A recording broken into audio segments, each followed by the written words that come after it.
Okay, so now we are going to learn about the infinite geometric series.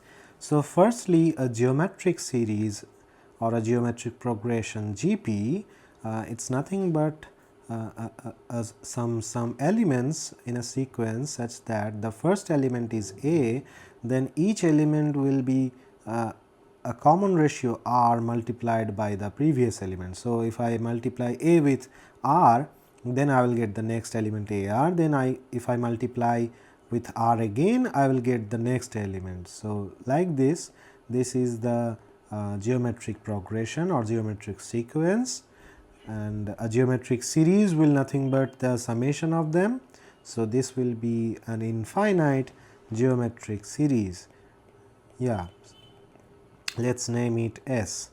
And from high school, I hope you all remember that in general I can write the nth term, or the nth term of a geometric series is nothing but a into r to the power n minus 1.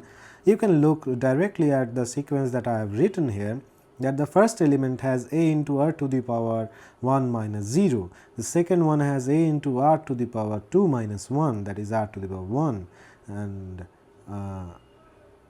sorry, the first element should be a into r to the power 1 minus 1, that is r to the power 0. I think I mispronounced the power. I think I just said 1 minus 0. That is not correct. It is a into r to the power 0, it is a into r to the power 1, a into r square, a into r cubes, just like that. So, nth element will be a into r to the power n minus 1.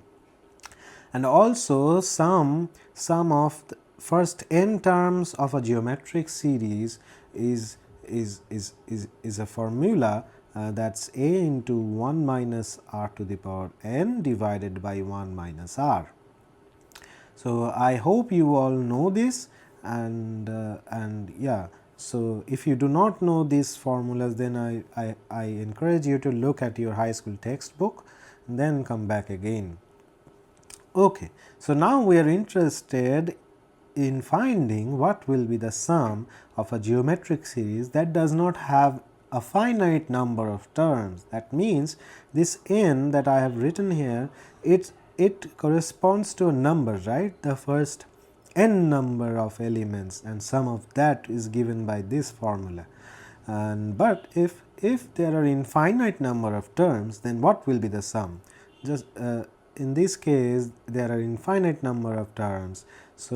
So, I can simply say that the summation will be nothing but the summation to n number of terms with a limit behind it that says that pulls n towards infinity. So, this limit does nothing but take the summation to infinity, and if we write the expression for S n, we will get this cool looking formula. And now, I hope you all know how to take limits. If not, then I again encourage you to go back to your high school textbooks. And now, look here in this expression, there is only one term that has an n in it, that is this term. Okay. So, I can write like this S will be equal to limit n tends to infinity a minus a to the power a into r to the power n by 1 minus r, that is a by 1 minus r minus limit n tends to infinity a r to the power n divided by 1 minus r. So, now there is a cool fact that if the absolute value of r is greater than 1, then this series will not have a finite sum. Just look at this expression. If r is greater than 1 and it has a power that is going towards infinite, that is going towards infinity, then r to the power n will go towards infinity also, and that will make this whole thing go towards infinity, and that will not give us any fruitful result.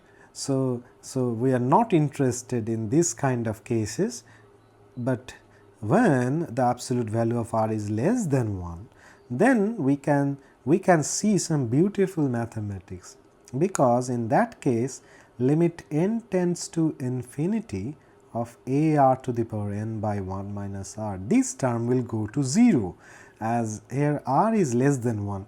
Anything less than 1, if it has some power n, and the greater the power n is, the lesser r to the power n will be, as r is less than 1. So if I take n towards infinite, and then the whole term, the whole r to the power n will go towards 0, right. Just an example, if I square 0.1, that will give 0.01, right, and it will go towards 0 if I increase the power. Just like that, then this term will be 0, and the summation will look like a by 1 minus r. And yeah, so what we get here is, for the common ratio less than 1, our infinite GP series has a finite sum, that is a by 1 minus r, and in other words, the series is also called convergent. That means it is converging to a finite value, the summation of the series is converging towards this value. And I will talk about convergence and divergence later in the next video. And if r is greater than 1, the mod value of r, then this series will not have a finite sum. So then we can call this series a divergent series, that it will not converge to any value, rather it will diverge towards infinite. So yeah, so that's the pretty basic thing about infinite GP series, that converges and that diverges if r is greater than 1, and converges if r is less than 1. And now two simple examples that I would like to give. Let's first see example 1. I can find the fractions of recurring decimals. Suppose I have a recurring decimal 0.3333 dot dot dot dot dot, and I can write it like this. It's nothing but 3 by 10, that is 0.3, plus 3 by 100, that is 0.03, plus 3 by 1000, that is 0.003, and so on. So look here, this is a GP series, right. Here the first term a is 3 by 10, and the common ratio is 1 over 10, because if I multiply 3 by 10 with 1 over 10, then I will get 3 by 100, the second term, and again if I multiply 3 by 100 with r, then I will get 3 by 1000, the third term. So it is a GP series, and again r is less than 1, so obviously this is a convergent series, and I can find the sum using this formula. So the sum will be a by 1 minus r, that is 3 by 10 divided by 1 minus 1 by 10, that is 3 by 9, that is 1 by 3. So that's how we can find the fraction or fraction value of a recurring decimal. So yeah, this is a great application of the formula. And also I would like to give a second example. This is a quite interesting one. It's called Sierpinski triangle, and it's nothing but a fractal structure, but do not worry, I will not be talking about fractals. It's nothing but a triangle with equal sides, okay, with area A. And now if I divide the triangle's area into 4 equal parts, okay, 1 2 3 4, and I subtract this portion from I subtract this portion from the area. So then I will get a minus a by 4, the rest of the area.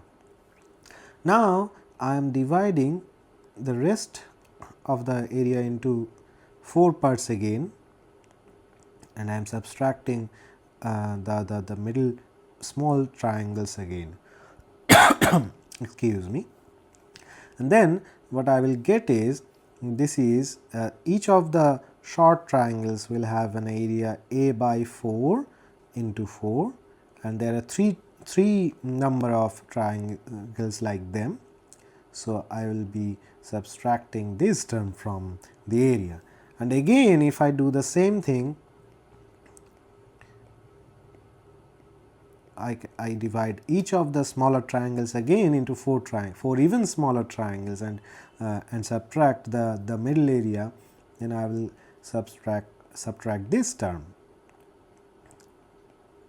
And if I do this infinitely, then I will get a series like this. Sorry. And if I want to find the value, let me take a minus, let me take minus a common from the rest of the term, that is 1 by 4 plus 3 by 4 square plus 3 square by 4 cube plus dot dot dot dot. This is again a GP series with a being 1 by 4 and the common ratio being 3 by 4, and this is well below 1. So, I can find the summation of this series, and that will be equal to a by 1 minus r, and that is nothing but 1. So, if I put 1 in this equation, then I will get a minus a times 1, that is a minus a, and that is 0. So, the area of a Sierpinski triangle is 0, and this is quite counterintuitive at first, but if you understand infinity good enough, then this is not actually counterintuitive at all, because you are subtracting areas infinitely many times. So, that means that we are not stopping. If we are not stopping and we are subtracting area again and again and again, then at some point in time we will have no area left to subtract, right. So, yeah, after infinite amount of subtraction we will have no area left. So, these are two very basic examples of application of this infinite GP series summation formula. So, yeah, so that is all from me about infinite GP series. Now, we will see you, I will see you in the next video.